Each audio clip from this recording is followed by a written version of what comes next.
Saking bersihnya, kita mau pulang, itu tuh kita sampai bersih-bersih kamar. Kita disuruh ngecek kamar sampai ada 10 sampai belasan kali dan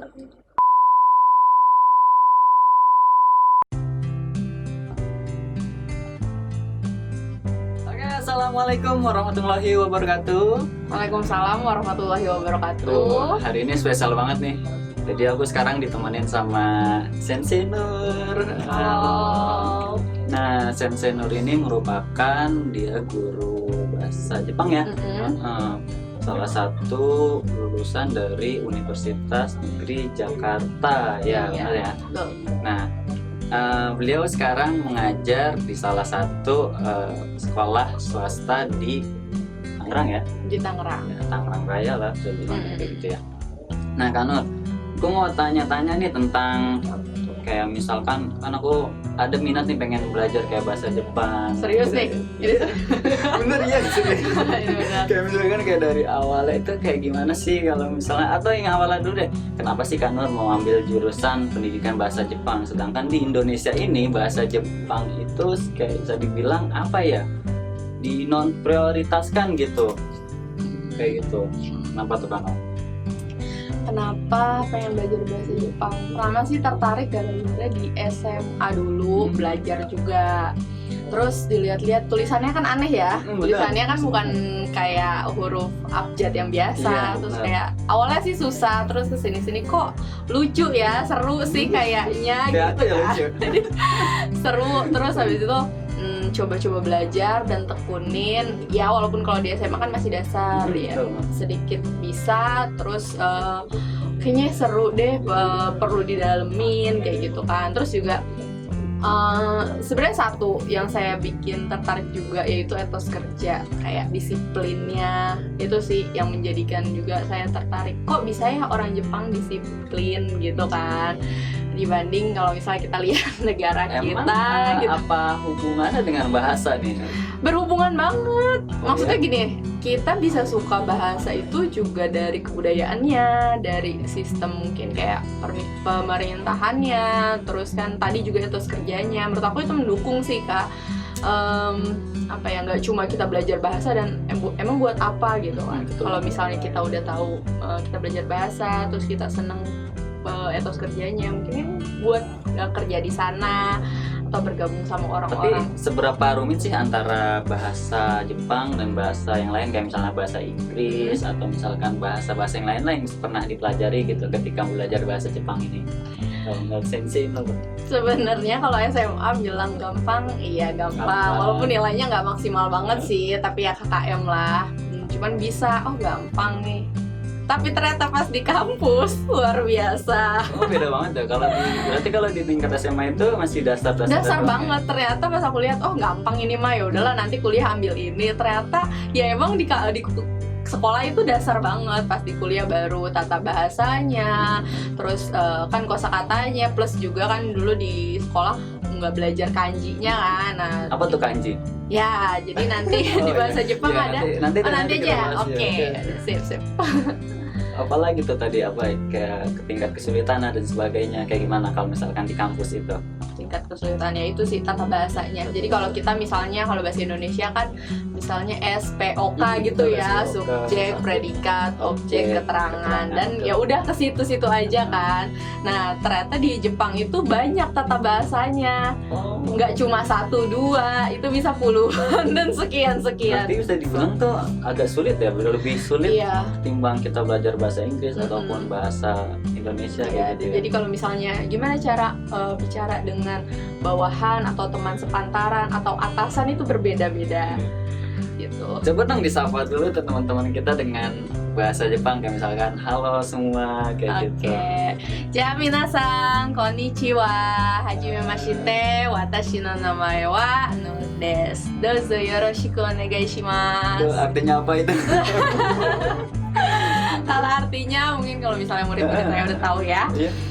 Biasanya soalnya kalau di kelas saya awalan pembukaannya gitu, jadi mereka biar hafal, oh ternyata konnichiwa itu kan kalau kita di sekolah masuk siang, jadi konnichiwa itu selamat siang. Minasang itu bisa siswa atau teman-teman anak-anak kayak gitu, teman-teman selamat siang. yang baru kenal saya tadi saya bilang perkenalkan nama saya Nur, Tashiwa Nur. Tapi kayak agak mirip-mirip dengan bahasa Mandarin atau beda? Yes, Mandarin. Jadi Mandarin kan pakai kanji. Jepang juga pun pakai kanji. Jadi kanji jadi Jepang itu Ini kalau dilihat sih agak mirip gimana gitu kayak misalkan kalau di bahasa Mandarin itu kayak misalkan terima kasih itu kayak nihonma atau yang lainnya kayak gitu. Itu bisanya satu doang itu doang. paling sih miripnya sama Mandarin itu kanjinya. Tulisannya kanji. Tapi kalau Mandarin itu full kanji. Kalau Jepang itu ada 3 tulisan. Jadi ada kanji, ada hiragana, sama katakana. Dan itu 3 tulisan. Terus misalnya nih kalau misalkan aku mau belajar bahasa Jepang, cara yang paling mudahnya kayak gimana untuk mempelajarinya? Kayak dasarnya banget nih kan aku masih awam banget nih untuk mengenal bahasa Jepang ini kayak gitu. Oke, kalau misalnya diawali dengan apa mau belajar bahasa Jepang pengen itu biasanya dari film sih Kak. Oh dari film. Yes, film bisa drama Jepang atau juga anime gitu. Dan biasanya anak-anak tuh tertarik juga dari film gitu. Dan banyak juga yang aku nemuin siswa-siswa yang berpotensi, yang pintar itu karena memang mereka suka gitu.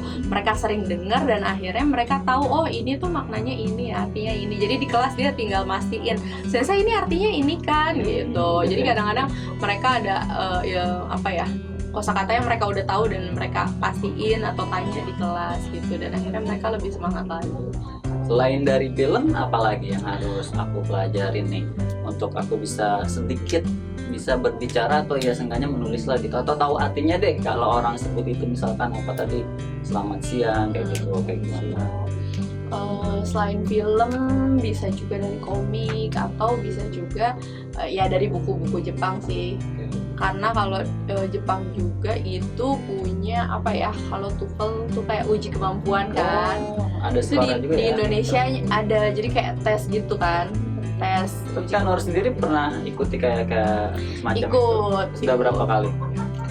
Kan itu kan kayak kalau di Indonesia N1 Noryoku Shiken kan ya, N1, N5. Jadi N5 itu dasar. Jadi buat kita pemula, kalau kita udah bisa bahasa Jepang, itu tes itu N5 udah lolos, berarti nanti naik tingkat. Oh gitu Nanti ya, ada terus tingkatannya ya. kalau lulus lagi N4, nanti ikut tes lagi gitu-gitu deh. Nah semakin naik tingkat semakin bagus. Kayak kita belajar ini kali ya bahasa Arab ya, jadi dari ikro terus ditambah. Katanya juga Kak Nur itu pernah diajak juga ke Jepang ya, benar atau enggak? Kalau ke Jepang sebenarnya itu ada kisah tersendiri sih. Gitu. Jadi saya sebenarnya juga dulu pernah ikut teater. Pernah ikut teater Jepang itu, teater mahasiswa namanya Enjuku. Itu di Jepang ya? Enggak, di Indonesia. Oh, di Indonesia. Jadi pelatihnya itu orang Jepang, dia ke Indonesia untuk membuat teater, beliau namanya Kaiki Sensei. Nah, saya sempat di sana kurang lebih 1 tahun. Gitu. Di teater. Oh, di teaternya, kayaknya di Jepangnya belum. Kan itu kayak ada kisahnya. Jadi sempat belajar di situ juga. Ya itu dia, karena saya suka Jepang disiplinnya. Di situ nggak cuma kita belajar teater, tapi kita benar-benar disiplin. Kayak misalnya latihan nih, ya kita benar-benar datang dari Hamin 1 jam lah kayak gitu. Atau kita mau ada pentas. Berarti memang sangat disiplin ya? Yes, kita mau pentas nih, bisa Hamin 2 atau 3 jam kita sebelum stay di situ dulu. Makanya saya, jadi caranya gini ya, menghargai waktu. Terus juga kebersihan, bener deh. Jadi waktu itu tuh kita ada gashuku itu kayak nginep, terus kita latihan, soalnya kita mau tampil teater kan, itu di puncak.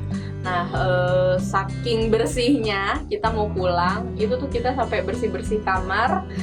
Kita disuruh ngecek kamar sampai ada 10 sampai belasan kali, dan Seriously? yes, karena ketuanya pengen ya kita datang ke situ bersih dan kita pulang dengan suasana bersih juga, dan itu benar-benar bersih, seperti kayak debu atau rambut sehelai itu masih ada dan benar-benar ternyata kayak gini ya gitu. Dan berarti emang kita harus teliti banget, harus benar-benar disiplin banget itu. Oke, mencerminkan banget sih emang. iya.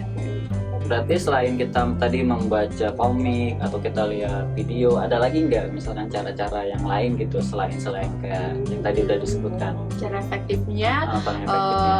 yang pastinya kita apa ya, nyoba ngomong kayak gitu. Biasanya tuh di Blok M, kalau teman-teman saya, dosen-dosen saya tuh mempelajari atau menerapkan ilmu bahasa Jepangnya tuh ya ke orang Jepangnya langsung kayak gitu. Gitu ya. Kayak saya juga waktu itu pas lagi di teater ada orang Jepang kan datang ya tamu, ya kita dilepas sana ngobrol gitu. Bener-bener ya Tapi kita. gimana rasanya pas pertama kali ketemu sama orang Jepang terus ngobrol sama mereka?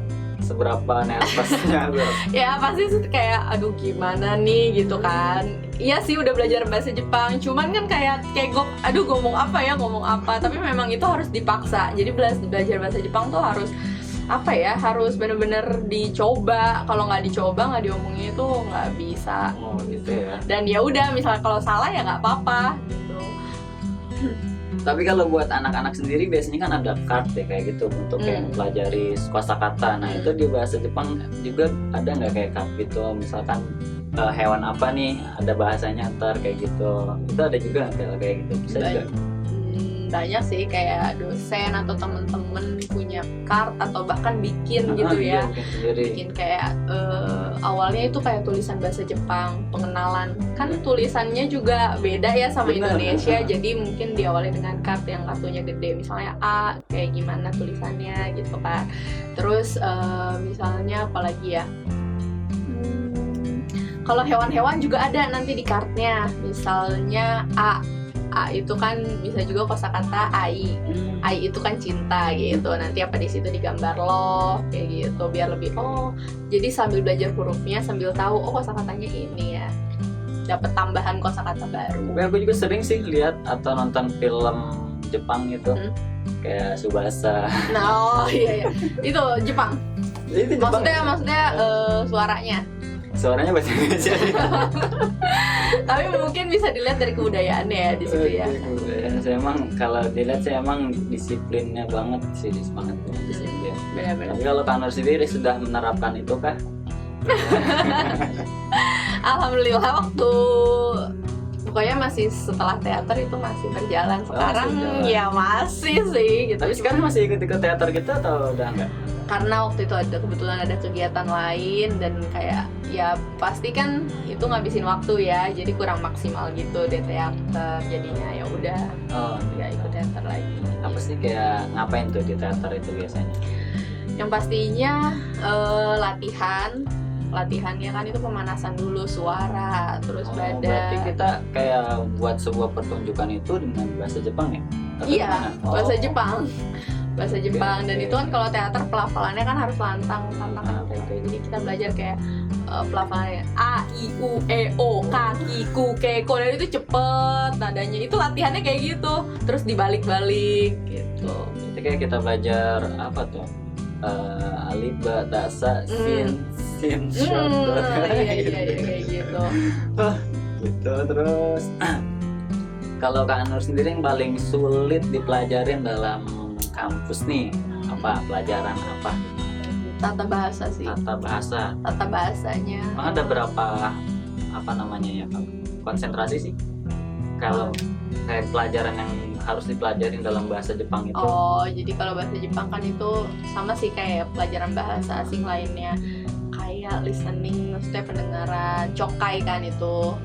Terus juga ada kaiwa itu kan berbicara gitu. Terus ada penulisan dokai, terus sakubung. Dokai itu kan lebih ke bacaan, sakubung penulisan. Nanti kita bikin surat, terus bikin cerita, terus apa lagi ya, mungkin itu kayak gitu. Jadi kita itu setiap semester 1 sampai semester 6 digembleng gitu semuanya, gimana cara dengarnya, nulisnya, ngomongnya. Berarti yang paling dasar banget kata-katanya apa yang dipelajarin pada waktu itu? Yang paling awal banget kalau kita belajar bahasa Jepang yang pastinya kan kita kalau ketemu orang juga ya pasti ngucapin salam gitu. Kalau di bahasa Jepang itu namanya aisatsu. Aisatsu itu adalah sapaan. Kalau Aisiteru itu? Aduh. Aisiteru jatuh cinta. Oh. Baru tahu ternyata. Gitu ya, aisatsu sapaan. Nah, sapaan itu ada banyak sebenarnya, Kak. Tapi mungkin di sini ada kamu kasih tahu ohayo gozaimasu. Ohayo gozaimasu, ikutin dong. Oh, apa tuh? Ayo ya, ohayo Ohayo gozaimasu. gozaimasu. Yes. Itu apa artinya? Ohayo gozaimasu itu selamat pagi. Ohayo gozaimasu. Iya, za. Ohayo gozaimasu. Ohayo Berarti gozaimasu. kalau misalkan kita apa sih namanya salah, kayak harusnya ohayo gozaimasu atau ohayo gozaimasu, itu bisa berubah arti atau enggak? Iya, itu artinya bukan kayak gitu. Maksudnya Oh. bukan selamat pagi. Makanya itu juga selain kosakata, tata bahasa, kanji tulisannya, ada juga yang paling penting itu namanya hatsuong. Kalau selama sore, Selamat sore itu bisa konnichiwa. konnichiwa. Yes. Konnichiwa. Konnichiwa. Oke. Terus apa Kalau lagi? selamat malam itu konbanwa. Konbanwa. Hai. Gitu Tapi kan. kayaknya agak lebih mudah disebut ya ketimbang kita belajar bahasa Inggris. Kayaknya kalau bahasa Inggris kan agak susah gimana gitu. Kayaknya kalau bahasa Jepang kalau disebut itu kayaknya agak gampang. Cuma nggak tahu deh kalau untuk pelafazannya sendiri itu nanti beda arti atau enggak gitu. Aku juga nggak tahu tuh, belum pernah belajar bahasa Jepang sendiri sebelumnya kayak Paling gitu. kita akan belajar kosakata tadi, ntar lebih didengerin lagi hatsuongnya kayak gimana. Hatsuong kan itu apa ya, lafalnya kan ya, lafalnya udah ke Jepangan belum nih gitu ya. Ohayo gozaimasu, konnichiwa. Tapi lama kelamaan kalau belajar sering denger, apalagi sering apa ya, berkomunikasi sama orang Jepang, nanti kita tahu sendiri, oh gini ya pelafalannya gitu. Apalagi waktu itu kan aku teater, terus si orang Jepang yang ngomong Jepang, oh jadi oke gitu ya kan, karena sering denger. Memang bahasa harus sering didengar juga, Harus didengar sama diucapkan ya. Nah, kalau tulis itu seberapa manfaat kita kalau sambil kita baca, misalnya sambil kita tuliskan juga kayak gitu tulisannya. Itu maksudnya semuanya berkaitan sih. Nulis juga penting. Bahkan ada senior aku yang mengasah kemampuan bahasa Jepangnya itu dengan setiap hari nulis buku diary apa sih? Dia diary ya kayak gitulah. Buku harian lah. Buku harian. Jadi dia setiap hari benar-benar Pakai bahasa nulis pakai bahasa Jepang Oh, untuk oke. mengasah kemampuan bahasa Jepang dia. Pikir banget tuh. Dan kalau misalnya udah nulis kan pasti dia tahu mengucapnya Benar, kayak iya. gimana kayak gitu. Jadi sinambungan sih denger, nulis, mengucapkan. Oke, coba dong Kak Nur disebut sensei ya, sensei itu disebutkan kayak misalkan tadi apa, selamat pagi, selamat siang, selamat sore ke penonton, kayak Oke. apa nih bahasa Jepangnya kayak gitu. Oke, sekarang kita belajar aisatsu. Ya. Aisatsu itu sapaan. Saya ulang ya. Oke, sensei. Tapi Tadi ikutin ya, Iya, ikutin ya.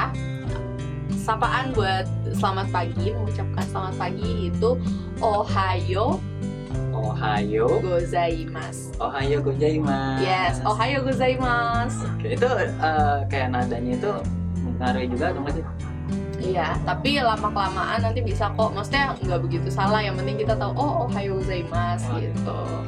Ya kayak gini aja sih, kayak orang Indonesia sama orang Jepang. Orang Jepang baru belajar bahasa Indonesia kan kita tahu ya, Iya, oh dia kaku lah. baru nih kaku, sama kayak kita. Jadi oh dia baru belajar gitu, cuman nggak apa-apa, Jadi dipahami, dimaklumin juga. dimaklumi gitu. Oke, tadi selamat pagi ya, ohayo gozaimasu. Selamat siang itu konnichiwa. Konnichiwa. Hai, konnichiwa. Lalu yang terakhir itu selamat malam, konbanwa. Konbanwa. Hai, konbanwa. Konbanwa. Hai. Bukan kong ya. Konbanwa. Yes. Terus kalau selamat beraktivitas. Selamat beraktivitas, apa ya bahasanya ya? Beraktivitas Selamat lebih ke ini aja kali ya. apa nih? Kita menyemangati. Oke, boleh. Selamat menyemangati apa tuh? Apa bahasa Gambate Jepang? kudasai. Gambate Kudasai. Gambate kudasai. Hai, gambate kudasai. Gitu. Oke. Oke. Gambate kudasai. Aduh, nggak tahu lagi. Gambate kudasai itu semangat. Terus dan biasa juga nih sering didengerin kalau misalnya di restoran. arigatou gozaimasu. Oh iya, arigatou gozaimasu. Arigatou Apa gozaimasu, tuh? terima kasih. Oh, terima kasih. Biasanya kita udah selesai makan pulang. Arigatou gozaimasu biasanya. Oke, aku juga sering dengar tapi Apa ya gitu ya? iya kadang artinya kadang dari lihat dari tubuhnya mungkin dia ngucapin terima kasih kali gitu kayak Yes, apa namanya? Itu juga salah satu budaya Jepang, apa namanya, menundukkan badan. iya. Kalau kasih hormat sendiri kayak apa sih biasanya kalau orang Jepang gitu? Nah, kasih hormat itu sesuai sih. Maksudnya gini, ada bedanya. Kalau misalnya perkenalan, aku sambil contohin aja ya. Boleh. Jadi kalau perkenalan, kalau perkenalan kita cukup kayak ngucapin nama hajimemashite, watashi no namae wa Nur desu, dozo yoroshiku onegaishimasu. Itu cukup, nggak perlu sampai nunduk banget. Jadi sekitar berapa ya? Ya 30 derajat gini. Tuh, tangannya sambil kayak gini boleh. Terus kalau itu tanda hormat kita ke orang yang kita ajak bicara. Nah, kalau minta maaf itu biasanya sampai 90 derajat, kayak kan kita udah berbuat salah ya, jadi kayak minta maaf. Nah, minta maaf itu sumimasen. Berarti Sumimasen itu sampai bawah. Berarti itu apa sih gerakan tubuhnya juga mempengaruhi banget ya? Iya, kayak gitu. Dan itu tanda hormat mereka. Maksudnya nggak cuma ngomong, tapi dibuktikan juga dengan gaya tubuh mereka. Tapi kalau misalkan gaya tubuh kita misalnya nggak sesuai dengan yang diharapkan gimana? Nggak apa-apa sih, tapi kadang-kadang juga bermasalah. Maksudnya kayak mereka tuh anehnya, kalau misalnya mereka ngerasa aneh suka bilang gitu kan. Terus mukanya dia benar-benar ekspresif. Maksudnya orang Jepang itu benar-benar mengekspresikan mukanya, terus juga badannya, ucapannya itu kelihatan.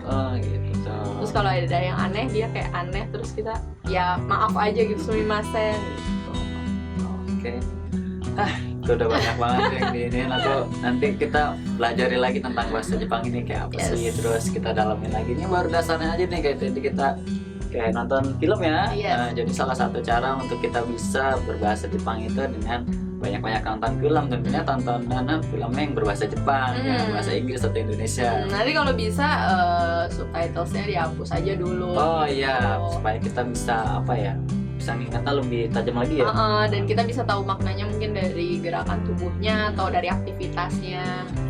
Terus apa lagi tadi Sensei, kayak baca komik juga ya? Komik atau misalnya kalau sekarang mah majalah online atau komik online ya? Bisa. Iya. Kayak gitu. Terus tadi juga bisa juga kayak card ya. Jadi ketika kita megang card, mungkin itu untuk anak-anak kali ya, supaya mereka untuk lebih pemula untuk juga. pemula banget. Mengetahui huruf Jepang ya kan. Karena lebih mudah juga biasanya ya, kayak gitu. Oke, mungkin sampai sini aja. Yes. Coba Sensei Nur diucapkan dengan bahasa Jepang. Kita bareng aja ya. Oh boleh.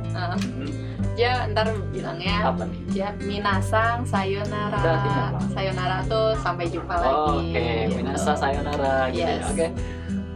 Oke, siap. Ichi nisa. Oke. Minasang sayonara.